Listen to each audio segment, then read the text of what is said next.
Commençons tout d'abord par envisager dans un premier paragraphe les tribunaux de grande instance. Envisageons d'abord leurs compétences d'attribution, c'est-à-dire les matières pour lesquelles les tribunaux de grande instance, qu'on appelle familièrement les TGI, sont compétents.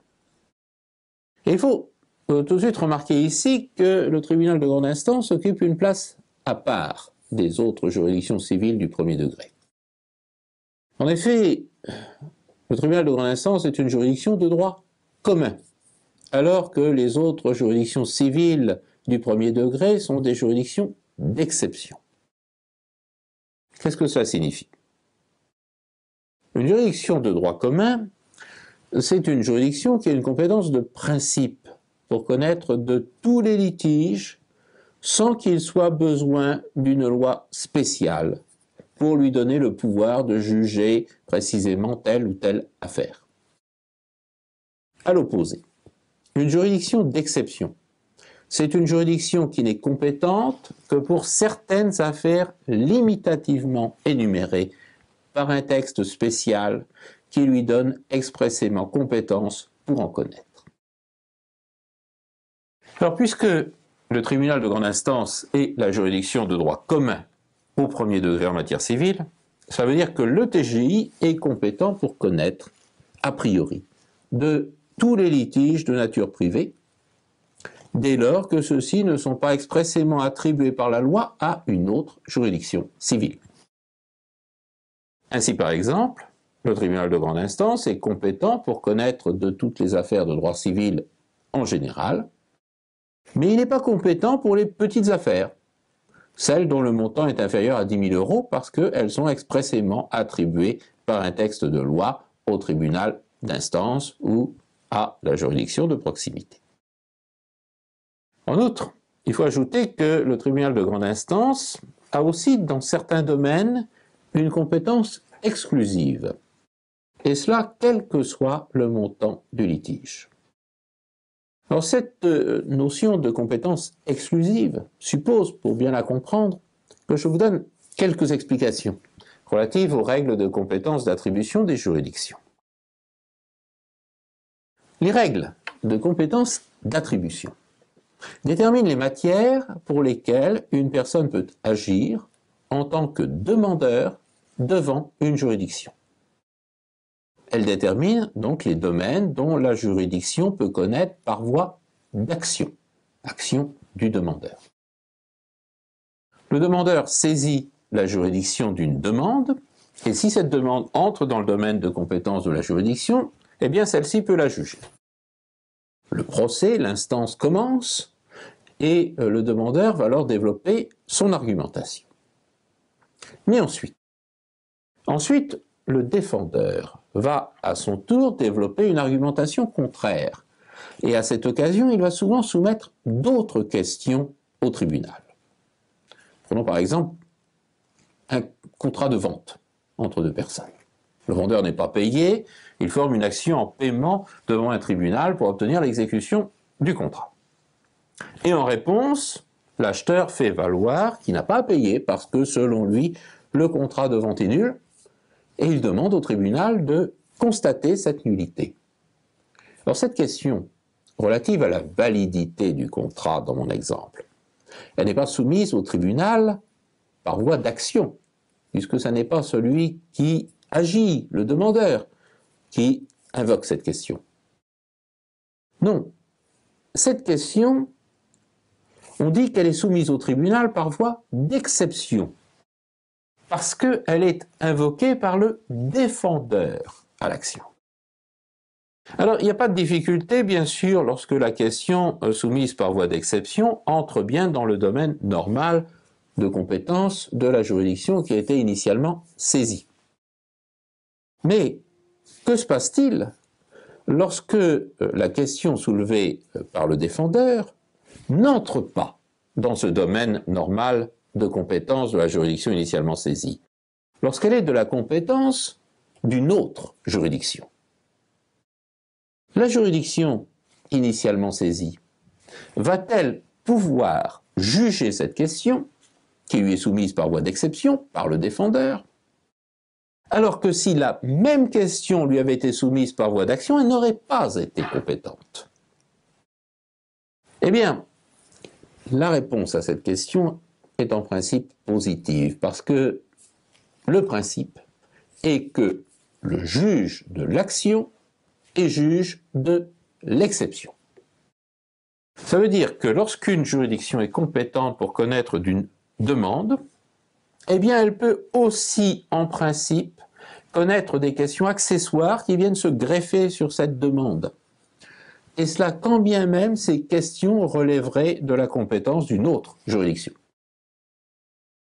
Ce qui veut dire qu'une juridiction qui n'est pas compétente pour trancher une question lorsqu'elle lui est soumise par voie d'action, va quand même pouvoir en connaître si cette question lui est soumise par voie d'exception et si elle vient se greffer sur un litige pour lequel la juridiction était initialement compétente.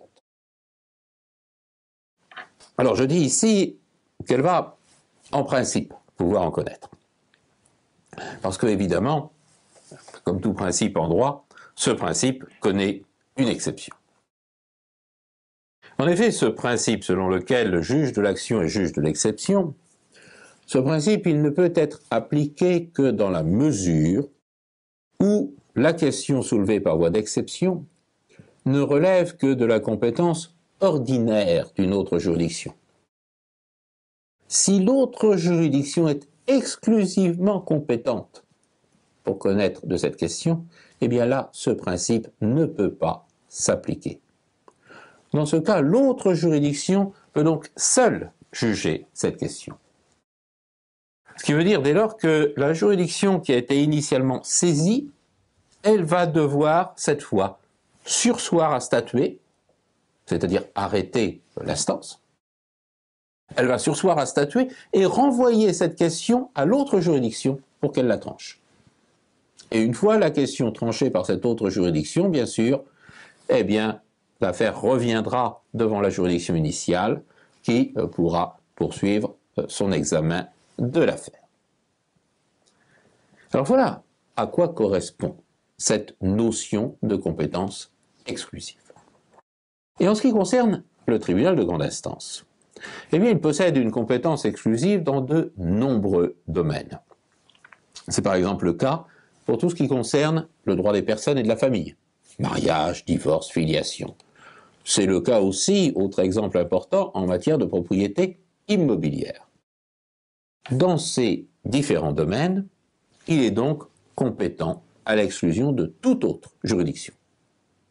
Et donc, si une question relative à ces domaines se pose devant d'autres juridictions, elles doivent impérativement la renvoyer au TGI.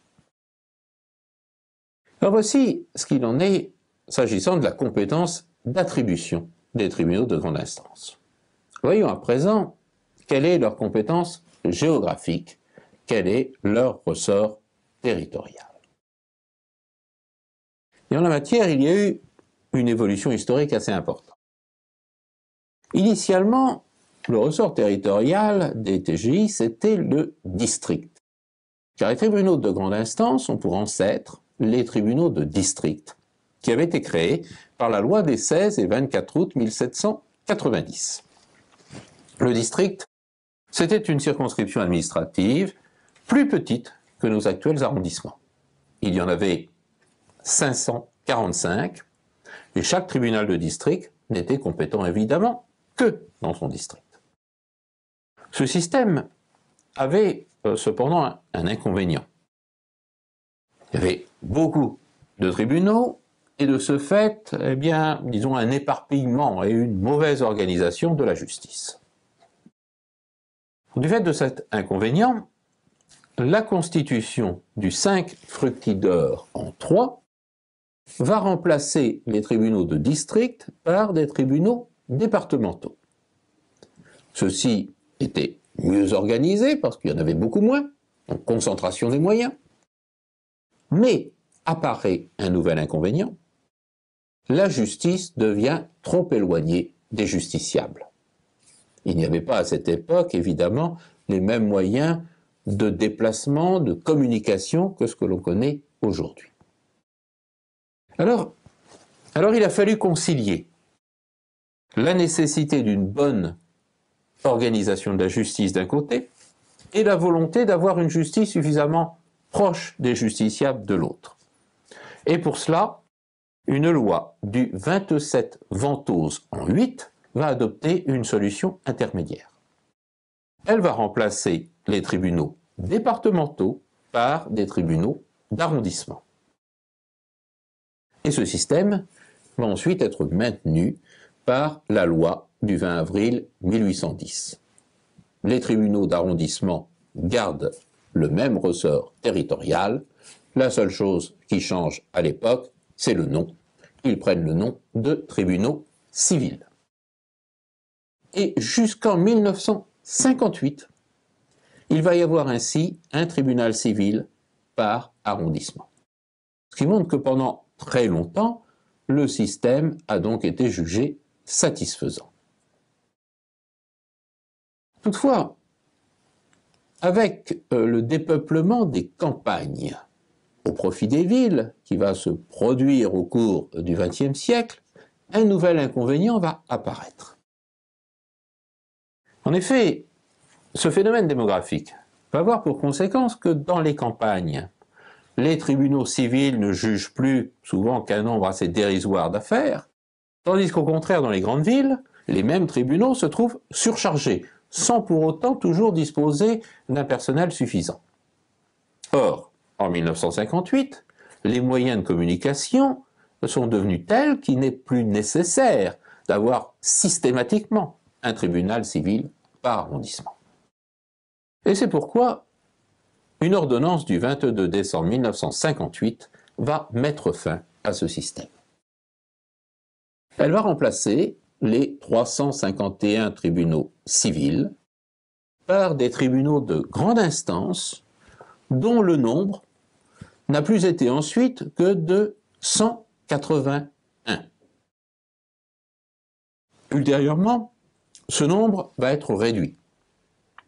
En effet, il va y avoir par la suite, et plus près de nous, ce qu'on a appelé une réforme de la carte judiciaire, réforme en l'occurrence issue d'un décret du 15 février 2008, et ce décret va décider dans un premier temps de supprimer 23 de ces tribunaux de grande instance. Par la suite, ça va évoluer un petit peu. Certaines décisions de fermeture de TGI vont être annulées par le Conseil d'État. Finalement, il n'y aura que 20 TGI qui vont être supprimés, donc, ce qui fait que le nombre de TGI va être porté à 161. Et puis plus récemment, on est revenu en arrière. Inversement, on a créé 3 nouveaux TGI à Saint-Gaudens, Saumur et Tulle, à l'occasion d'un décret du 27 décembre 2013, ce qui porte le nombre de TGI actuel, sauf erreur de ma part, à 164. Alors le ressort territorial de ces tribunaux de grande instance, et c'est là une innovation de l'ordonnance de 1958, le ressort territorial ne correspond plus nécessairement à une circonscription administrative déterminée. Et ça, c'est vrai aujourd'hui pour quasiment toutes les juridictions, à l'exception, on le reverra, de la cour d'assises. Le ressort territorial des TGI, comme des autres juridictions, il est fixé par décret pour chaque TGI en fonction des besoins locaux. Finalement, tout ce qu'on peut remarquer ici, c'est qu'il y a toujours au moins un TGI par département. Mais évidemment, il peut y en avoir nettement plus selon l'ampleur du contentieux à traiter. Si on prend par exemple le cas du département du Nord, qui est un département très peuplé, ce qui veut donc dire qu'il y a forcément beaucoup de contentieux, eh bien, il y a actuellement 6 tribunaux de grande instance dans ce département. En toute hypothèse, tout tribunal de grande instance comporte toujours au moins 3 juges. Car les jugements de TGI sont en principe rendus collégialement, c'est-à-dire par plusieurs magistrats. Et ces magistrats sont forcément en nombre impair, de manière à ce qu'une majorité puisse se dégager. Et de ce fait, le nombre minimum de magistrats dans un TGI, c'est forcément 3. Alors bien sûr, il peut y avoir plus de juges, si le nombre d'affaires à juger est important, et d'ailleurs c'est presque le cas pour tous les TJ. Le cas extrême, en l'occurrence, étant constitué par le tribunal de grande instance de Paris, qui est le plus grand TGI de France, et qui comprend plus de 300 juges actuellement. Alors lorsque le tribunal de grande instance comporte plus de 5 juges, il va se diviser en chambres. Des chambres qui vont se spécialiser chacune dans des domaines différents. Et si l'effectif du tribunal est très important, chaque chambre peut même se subdiviser à son tour en plusieurs sections. Toutefois, il faut savoir qu'il n'y a pas là un véritable cloisonnement du tribunal. Les décisions prises par chaque chambre ou par chaque section sont toujours considérées comme étant celles du tribunal tout entier. Et une chambre ou une section peut connaître de n'importe quelle affaire de la compétence du tribunal, même si elle ne correspond pas à sa spécialité habituelle. Par exemple, une chambre spécialisée en droit de la famille pourrait très bien statuer au besoin sur un litige relatif à la propriété d'un immeuble. Alors, le tribunal de grande instance, il a à sa tête un président. Un président qui a deux sortes de fonctions. Il y a tout d'abord des fonctions administratives. Par exemple, c'est lui qui gère le budget du tribunal. C'est lui qui répartit les affaires entre les chambres. Et puis, il a aussi des fonctions juridictionnelles, et des fonctions juridictionnelles qui lui sont propres, qui vont lui permettre de prendre notamment deux sortes de mesures. Il peut d'une part prendre des mesures urgentes, que l'on appelle des ordonnances de référé. Par exemple, pour saisir un livre avant sa parution, avant que ce livre porte atteinte à la vie privée d'une personne. Mais il peut aussi prendre des mesures non contradictoires, que l'on appelle des ordonnances sur requête. Alors ces mesures sont dites non contradictoires parce qu'elles sont ordonnées à la demande d'une partie seulement, sans que l'autre partie soit entendue. Alors évidemment, cela c'est une entorse à un des grands principes de la procédure, au principe de la contradiction. Et cela ne peut se faire que dans des cas exceptionnels où il ne faut pas prévenir l'autre partie. Par exemple, le juge peut ordonner sur requête un constat ou la position de scellé pour préserver des preuves. Et on va procéder ainsi, de manière non contradictoire, parce qu'on ne peut pas prévenir l'autre partie, sans courir le risque que cette autre partie fasse disparaître précisément ces preuves que l'on souhaite préserver.